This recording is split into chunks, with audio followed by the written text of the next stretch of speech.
नमस्कार दोस्तों। आज हम लोग देखेंगे मुंडा शासन व्यवस्था। मुंडा झारखंड में कोलेरियन समूह की एक सशक्त एवं शक्तिशाली जनजाति है। इसे प्रजाति दृष्टि से प्रोटो ऑस्ट्रेलाइड समूह में रखा जाता है। निवास स्थल की बात करें दोस्तों तो अनेक सारे विचारकों, अनेक सारे विद्वानों का मत अलग अलग है। तो एक विचारधारा के अनुसार ये तिब्बत से आए आए हैं, ये ऐसा माना जाता है। दूसरी विचारधारा के अनुसार दक्षिण पश्चिम से झारखंड में प्रवेश किए हैं।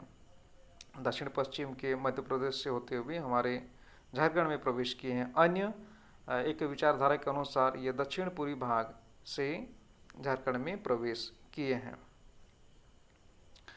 मुंडा लोगों की भाषा की बात करें दोस्तों तो मुंडा लोग मुंडारी भाषा बोलते हैं और ये ऑस्ट्रो एशियाटिक भाषा का ही एक भाग है।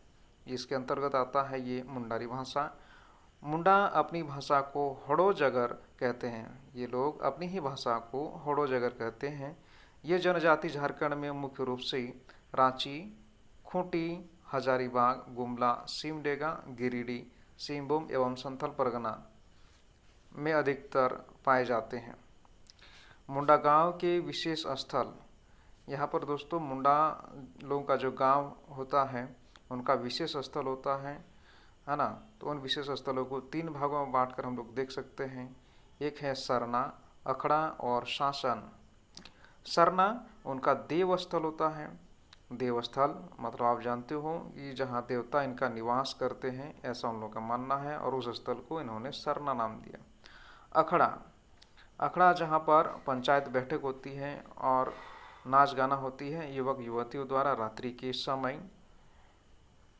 इस चित्र के माध्यम से आप याद रख सकते हो दोस्तों, ये एक ट्री है और पेड़ के नीचे जो ये लोग बैठे हैं तो एक पंचायत बैठक, इस तरह से एक इमेज आप बना सकते हैं। ये अखड़ा कहा जाता है। शासन, ये समाधि स्थल है।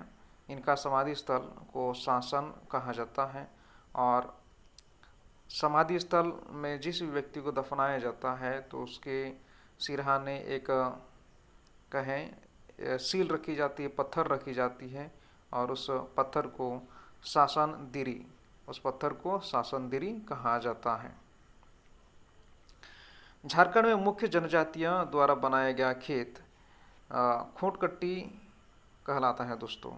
जब ये झारखंड में प्रवेश किए, मुंडा लोग जब झारखंड में प्रवेश किए, जंगलों को उन्होंने काटा और अपना एक परमानेंट निवास बनाए।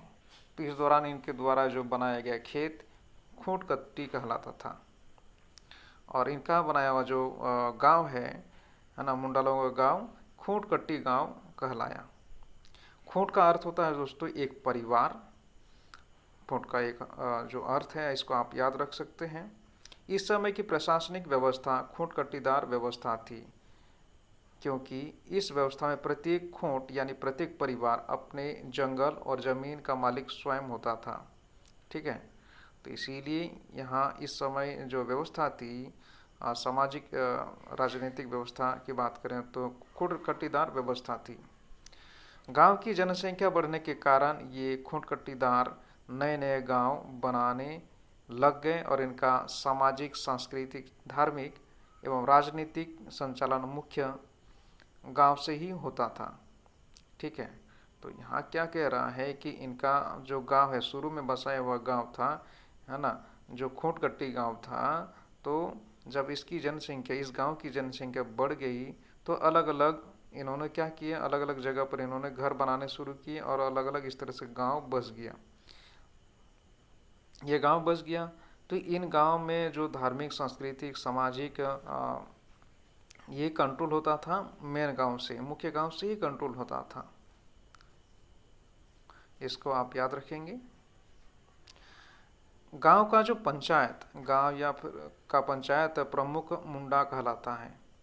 गांव का इनका जो पंचायत है या फिर ग्राम पंचायत को प्रमुख जो होती है वो मुंडा। अनेक सारे पंचायत या फिर अनेक सारे गांवों को यहाँ पर मैंने बना के रखा है, इमेज बना के रखा हुआ है ताकि आपको याद रहे। तो अनेक सारे गांव या फिर अनेक सारे ग्राम पंचायत को मिलाकर पट्टी बनता था। यहाँ पर हमने क्या देखे, ग्राम पंचायत का जो प्रमुख होता था या फिर गांव का जो प्रमुख होता था वो मुंडा कहलाता था। और इस तरह से अनेक सारे गांव या फिर अनेक सारे ग्राम पंचायत मिलकर एक पट्टी बनती थी। ठीक है, एक पट्टी बनती थी। यहाँ पर मैंने दूसरा इमेज लिया हुआ, आप देखें यहाँ पर पट्टी। और पट्टी का जो प्रधान होता था उस प्रधान को मानकी कहा जाता है। पट्टी का प्रधान मानकी कहा जाता है। अब यहाँ पर देखिए दोस्तों, पट्टी बहुत सारे यहाँ पर बना के रखे हुए हैं मैंने। तो अनेक सारे पट्टी मिलकर क्या बनते हैं, अनेक सारे पट्टी मिलकर आप यहाँ पर देख सकते हो पढ़ा निर्माण होता है। ठीक है, अनेक सारे पट्टी मिलकर पढ़ा निर्माण होता है। और पढ़ा का एक राजा होता है जिसे पढ़ा राजा कहा जाता है। इस इमेज में देखें, मैंने इमेज बना के रखा है तो आपको याद रहे। अनेक सारे पट्टी मिलकर पढ़ा निर्माण होता है और पढ़ा का एक राजा होता है और जिसे पढ़ा राजा कहा जाता है। पढ़ा में एक कुल के सदस्य होते हैं, पढ़ा में एक ही कुल के सदस्य होते हैं। और पढ़ा का भी एक पंचायत होता है, यहाँ से आप नोट करेंगे पढ़ा का भी एक पंचायत होता है और जिसे कहा जाता है पढ़ा पंचायत। यहाँ पर आप नोट करेंगे पढ़ा पंचायत का कहलाता है। पढ़ा पंचायत के अंतर्गत 5 अधिकारी होते हैं, कार्यपालक या कार्यकारी अधिकारी होते हैं, जिसके नाम इस प्रकार है: दीवान, ठाकुर, पांडे, कर्ता, लाल। ये वंशानुगत होते थे, मतलब एक के बाद इनके वंशज, मतलब कह सकते हैं कि यदि कोई बेटा का बेटा, इस तरह से वंशानुगत होते थे। लेकिन आप ध्यान रखेंगे पढ़ा राजा, जो पढ़ा राजा होता है, इनके अंडर में ही ये सब काम करते हैं। और लेकिन यहाँ पर वंशानुगत नहीं होता है ये पढ़ा राजा।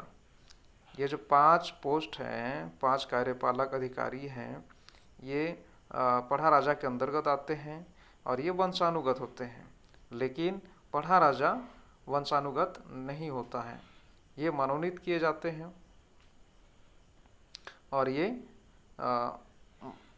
वंशानुगत नहीं होने का मतलब ये है कि कोई भी चुनाव के जरिए पढ़ा राजा चुन लिया जाता था। दोस्तों, पढ़ा एवं मानकी को राजस्व नहीं मिलता था और इनके द्वारा इस तरह से जो शासन चलता था, राज्य व्यवस्था उस समय, तो उसको सहकारी व्यवस्था कहा गया। बेहतर होगा सहकारी व्यवस्था कहना, क्योंकि मानकी एवं पढ़ा को राज्य व्यवस्था नहीं मिलती थी, राजस्व नहीं मिलता था मतलब। अब यहाँ पर नीचे देखें कुछ नोट है, इस नोट को भी पढ़ लेते हैं हम लोग। पढ़ा पंचायत द्वारा सीमा विवाद, आपसी झगड़ों का निपटारा तथा अन्य विवादों को सुलझाया करता था। यह मुंडा की सर्वोच्च कार्यपालिका, न्यायपालिका एवं विधायिका माना जाता है। तो बहुत बहुत धन्यवाद दोस्तों, ये वीडियो देखने के लिए। मिलते हैं नेक्स्ट क्लास में।